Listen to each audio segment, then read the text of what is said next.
TDP మాజీ అధ్యక్షుడు భూమన కరుణాకర్ రెడ్డిపై ఆగ్రహం వ్యక్తం చేశారు. బీజేపీ అధికార ప్రతినిధి భానుప్రకాష్ రెడ్డి టీటీడీ గోశాలలో 100కు పైగా గోవులు మృతి చెందాయని చెప్పడం దారుణమన్నారు. ఇందులో ఏమాత్రం వాస్తవాలు లేదన్నారు. తిరుపతి ప్రెస్ క్లబ్ లో ఏర్పాటు చేసిన మీడియా సమావేశంలో ఆయన మాట్లాడారు. అవాస్తవాలు మాట్లాడొద్దని హితవు పలికారు. నడుస్తున్నటువంటి శ్రీ వెంకటేశ్వర గోశాలలో 100 గోవులు మరణించాయి. అన్ని బక్క చిక్కిపోయాయి. అసలు ఏం జరుగుతుందో తెలియదు. ధార్మిక క్షేత్రంలో ఇలాంటి దారుణాలు జరుగుతున్నాయని చెప్పి వారు మాట్లాడారు. నేను కరుణాకర్ రెడ్డి గారికి ఛాలెంజ్ చేస్తున్నా. రేపు ఉదయం సమయం చెప్తుండే మీరు వస్తా, నేను గోశాలకు వెళ్దాం.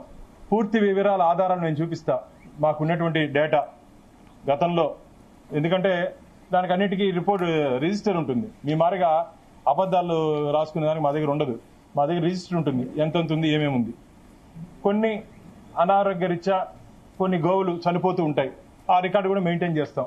నేను చూపిస్తా. మీరు చెప్పింది అబద్ధం అయితే రాజకీయాల నుంచి తప్పుకుంటారని చెప్పి నేను కరుణాకర్ రెడ్డి గారికి సవాల్ విసురుతున్నా. మీరు చెప్పింది తప్పైతే రాజకీయాల నుంచి మీరు తప్పుకుంటారా? కరుణాకర్ రెడ్డి గారు ఏందండి, ఆ పాత చొప్పు ఇవ్వండి, ఆ నల్లరాయిని కొడతా.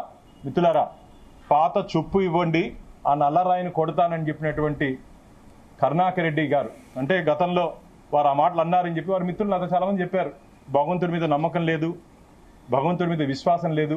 ఇలాంటి వ్యక్తికి జగన్మోహన్ రెడ్డి ఎందుకు ధర్మకర్తల మండలి అధ్యక్షులుగా సభ్యులుగా నియమించారో మాకు తెలియదని కొంతమంది తిరుపతి ప్రజలు చాలా మంది చెప్పడం జరిగింది నాకు.